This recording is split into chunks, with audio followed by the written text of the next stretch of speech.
Hello students, welcome to Law Wednesday.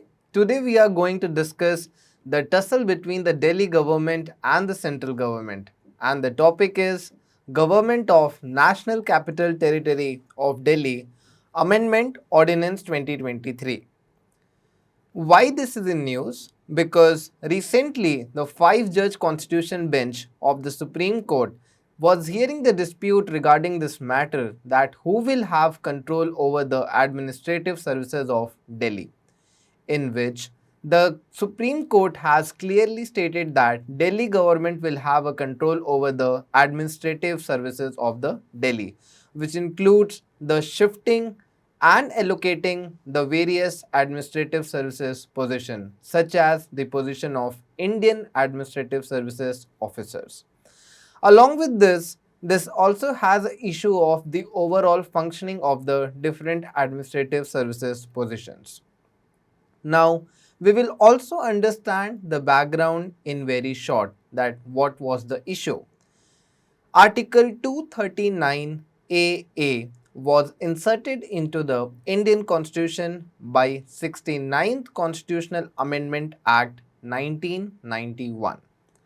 And this was based upon the recommendation of S. Balakrishnan Committee, and it gave the special status to Delhi. So, as you all know that Delhi is a union territory, and already we have few more union territories like Pondicherry, Chandigarh, but the status of Delhi is very special because it is our national capital. So therefore, functioning of the Delhi should also be different than the other union territories. So that is why you will see that the Delhi is the only union territory who have its own government, who have its own elected government. So this was the special status given to the Delhi.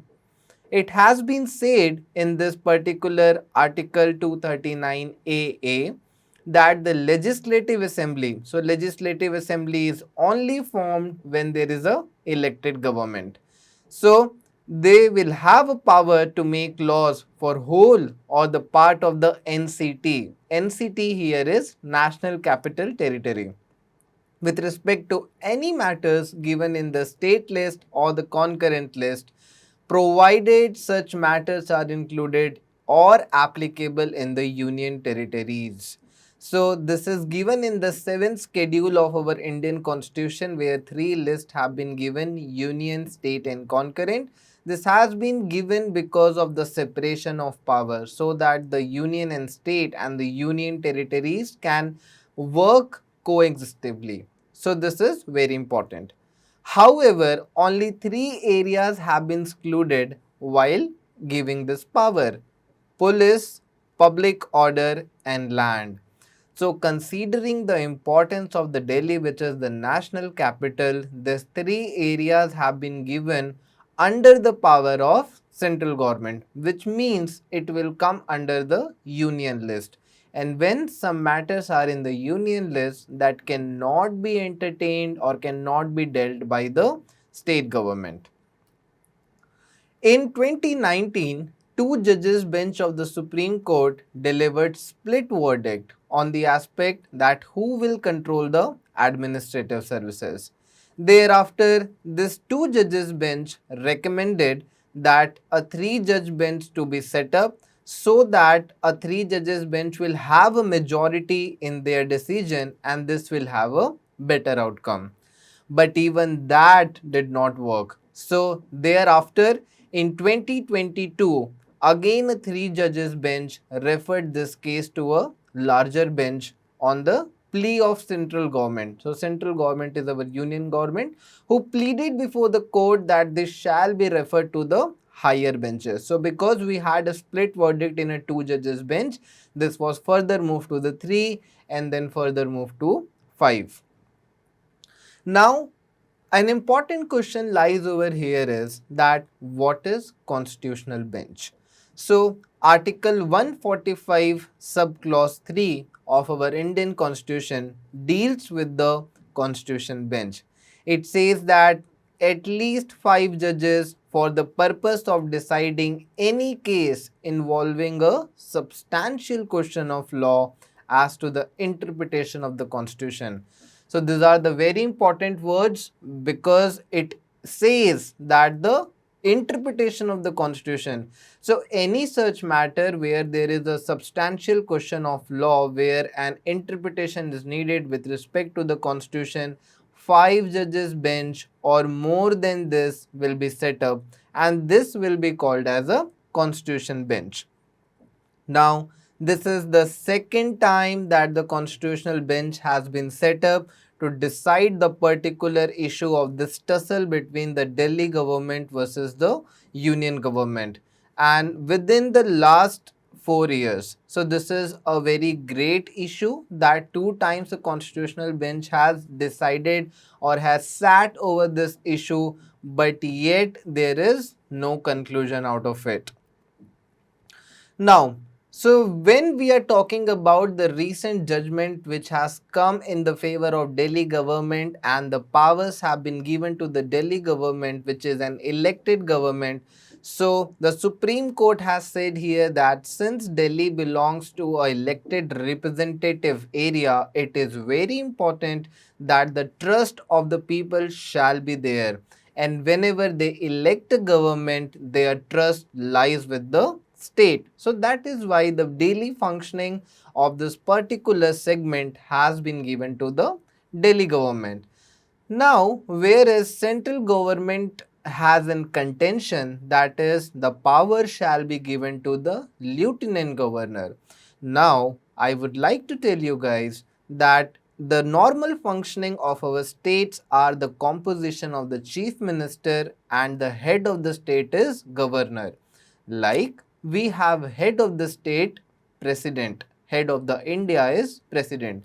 Similarly, for union territory, the head of the union territory is lieutenant governor, which is appointed by the central government.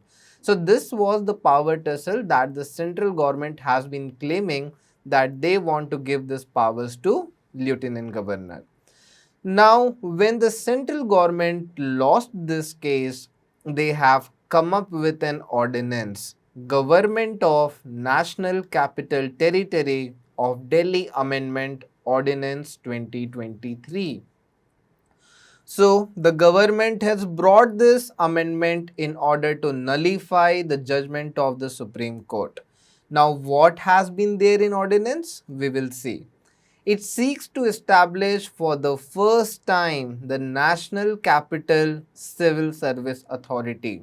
So they have created this authority which will be headed by the Chief Minister of Delhi along with the Chief Secretary and Principal Home Secretary of Delhi being the other 2 members. So this will be the 3-member body who will lead the National Capital Service Authority.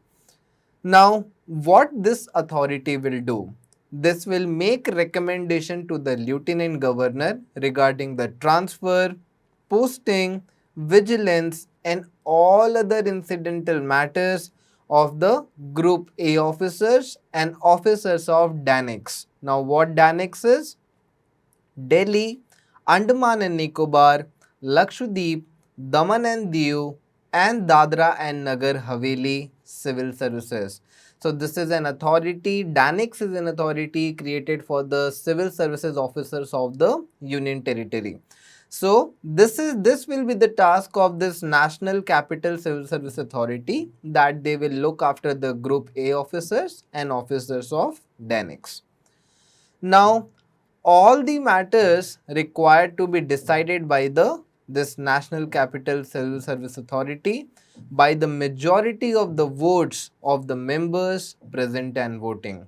So this is an element of this specific task where the central government has played a trick, that they have implemented this system, that they have created this new authority especially to overlook the functioning of the civil services. And now any decision will be made by the majority of votes. And who will vote? The vote will come from the members who are present and voting both. So there are certain members who do not have voting right and they just have the presence value, right? So certain, even if we'll see in the Lok Sabha and Rajya Sabha, certain members are there who do not have any voting right, but they just have a right to be present in the assembly. But here, the members who have both present and voting rights will be able to vote, and by this majority, they will be able to take a decision.